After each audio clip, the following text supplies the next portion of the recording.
Most decks don't lose because they're bad. They were just never tested for your meta. So today, let's go over a couple different ways I like to test my decks before big events.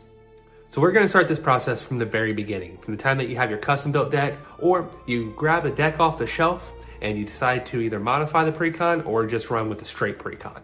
Or you find that really cool deck online that you would just love to play, which is the process that we're going to be using today.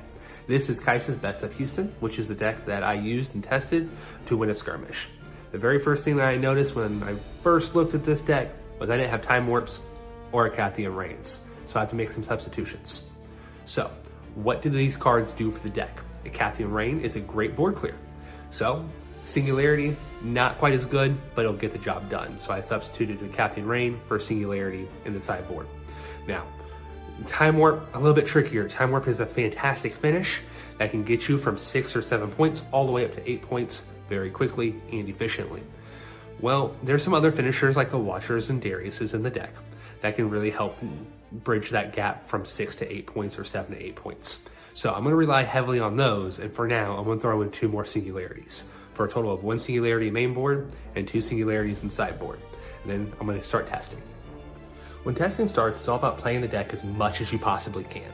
Play it against those good matchups, bad matches, neutrals, and even mirror matches.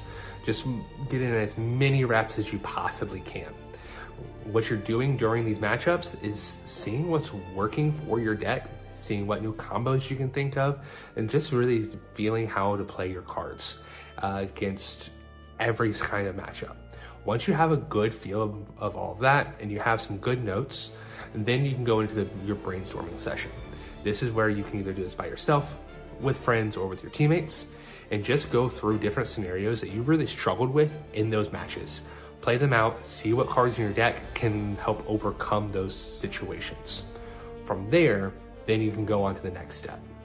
Now that you have all the testing and brainstorming out of the way, it's time for your Ranger check. This is when you start replacing the cards that you're either not using or that just aren't helpful in your difficult matchups.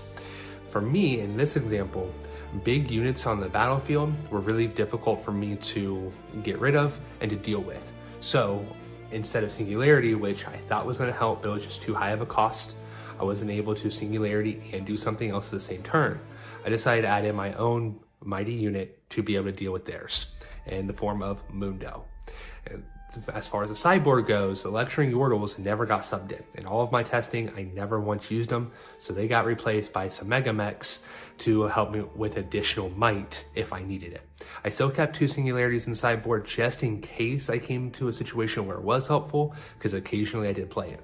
And I felt pretty good about this deck.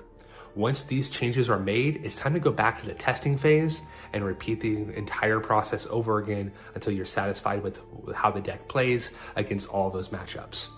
And this is how you stress test the deck.